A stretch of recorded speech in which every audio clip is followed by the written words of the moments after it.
Students, continuing with the same chapter, emerging issues in Indian economy. Yes, economics का है, chapter number 11 है. And in this e-class, we will be studying about the causes of migration. Now, we have already studied about the introduction, हम लोगों ने meaning देखा, classical definition देखी, reasons भी देखे कि माइग्रेशन क्यों, हम लोगों ने ये भी देखा टाइप्स ऑफ माइग्रेशन देखे. रीजंस तो हम अभी स्टडी करेंगे ये क्लास में. हम लोगों ने पहले टाइप्स ऑफ माइग्रेशन भी देखा, but right now we will be studying about the causes, the reasons क्यों migration. Apart from the reasons जो हम लोगों ने थोड़े बहुत देखे थे पिछले ही क्लास में, वो भी देखेंगे. In detail we will be studying about the causes. Now causes जो है बेसिकली चार होते हैं. एक है इकोनॉमिक कॉजेस, फिर है social causes, then is political causes and the last one is natural calamities और एनवायरमेंटल कॉजेस. ये चार बेसिक होते हैं कॉजेस. अब हम ये सारे कॉजेस को इन डिटेल स्टडी करेंगे हमारे ये ई क्लास में. Now economic causes very first जो हम लोगों ने देखा था, the main reason for migration is economic causes. Economic causes जो होते हैं सबसे ज्यादा इम्पॉर्टेंट रीजन होता है बिहाइंड माइग्रेशन. अब इसमें इन डिटेल पहला पॉइंट हमको दिया हुआ है for employment, occupation and business.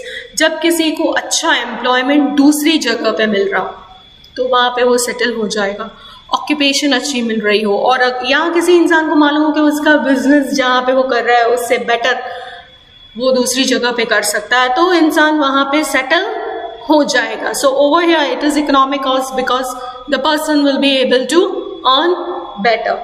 So when a person moves for employment, occupation and business to another place. The next one is transfer.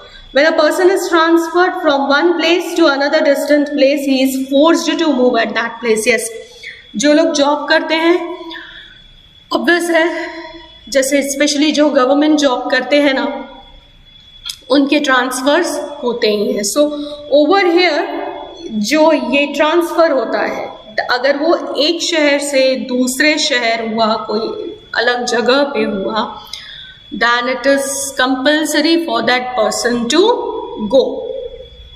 Yes, यहाँ पे ट्रांसफर जो है उसके लिए forced हो जाएगा. He is forced to move at that place. नहीं तो नौकरी चली जाएगी, and obviously बात है ऐसा कोई चाहता नहीं है. Let us move on to the third reason in economic causes, which is extent of natural resources. Now we all know different countries are having or are blessed with different natural resources. So as per the natural resources, the people will be able to get the employment.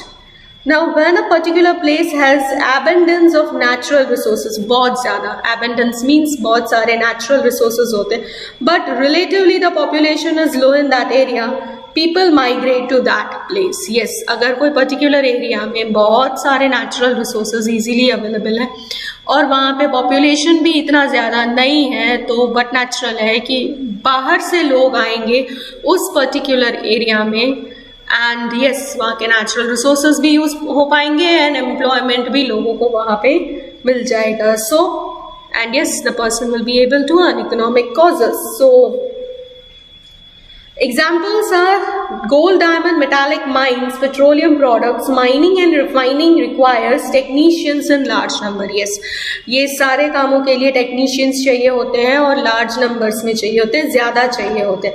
So people migrate to such places, leaving their villages or native place for this purpose. So obviously बात है, लोग migrate होंगे, वहाँ पे उनको नौकरी मिल रही है. The reason is natural resources.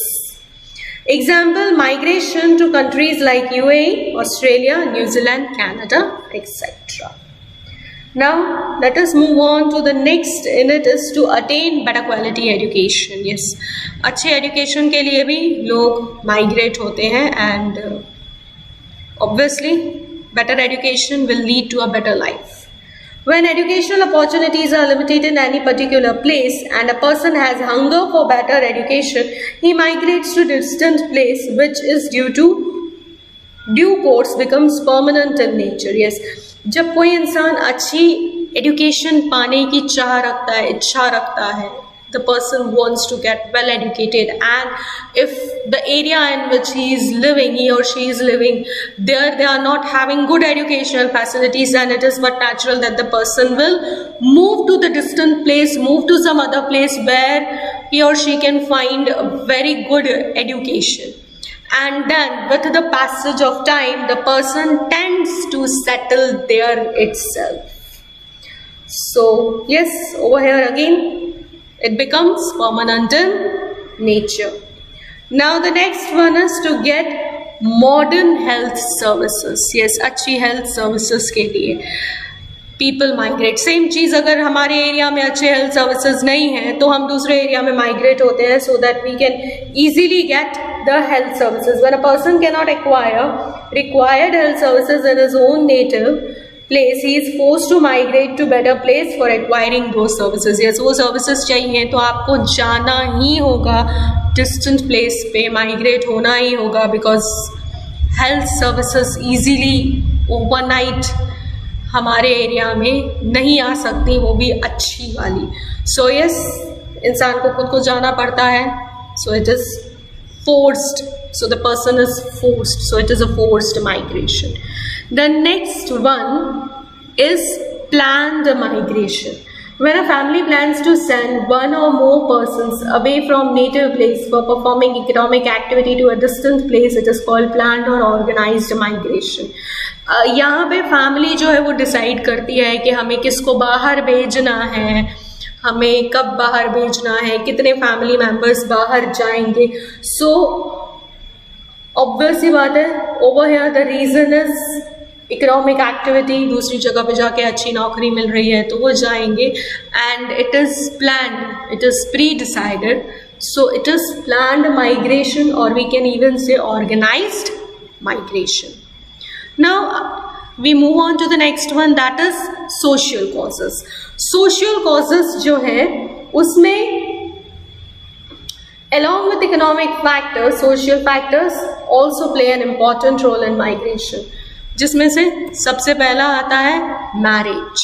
Yes, we all know, लड़की की जब शादी होती है तो उसके बाद जहाँ उसके हस्बैंड रहते हैं उसे वहाँ जाना होता है, कंपल्सरी है. So that is one of the reasons of migration. And वो सेटल होती है वहाँ पे, परमानेंटली जाती है.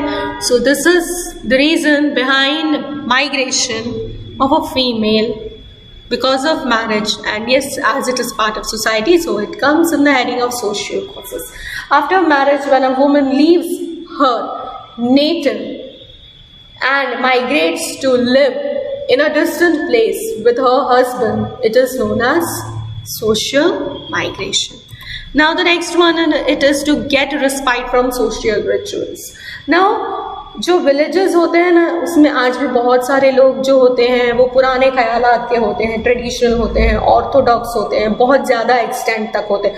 जबकि ऐसा ना अर्बन एरियाज़ में देखा नहीं जाता है. अर्बन एरियाज़ में the people are having a modern life style, liberal thinking, थोड़ा खुली सोच विचार वाले लोग होते हैं, नैरो माइंडेड नहीं होते हैं. And it is but natural कि जो यूथ है विलेज में रहने वाला जो यूथ है वो अट्रैक्ट हो जाता है इन सब चीज़ों से, ऐसी लाइफस्टाइल से. तो वो चाहते हैं अर्बन एरियाज में सेटल होना, एंड ऑब्वियसली वो चाहते हैं एस्केप करना from the rigidity and rituals of rural areas.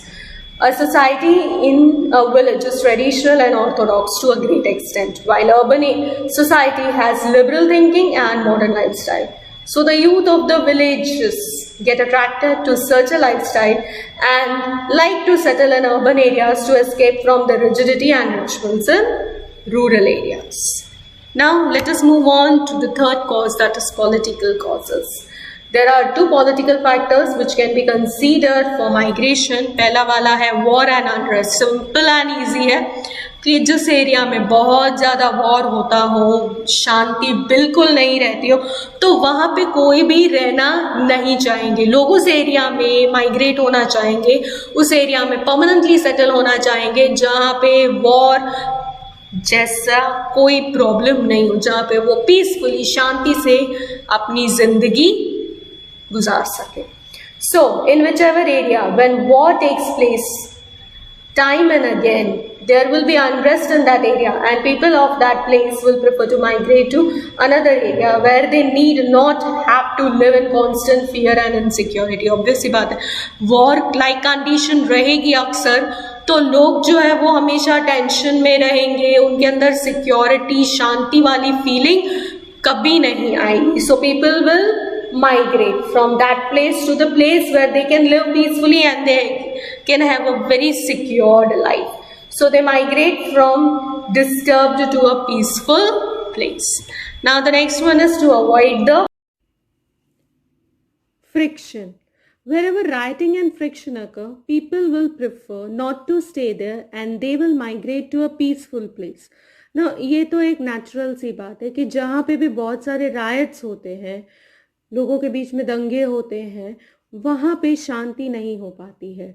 और ऐसी जगहों पे जहाँ रायट्स होते हैं वहाँ पे लोग रहना प्रेफर नहीं करते हैं, तो वो माइग्रेट हो जाते हैं, वो दूसरी कोई और जगह पे परमानेंटली सेटल हो जाते हैं जहाँ पीस हो, सिक्योरिटी हो, शांति हो, और वो अच्छे से अपनी लाइफ निकाल सकें. Last reason, as I said, behind migration is natural calamities or environmental factors.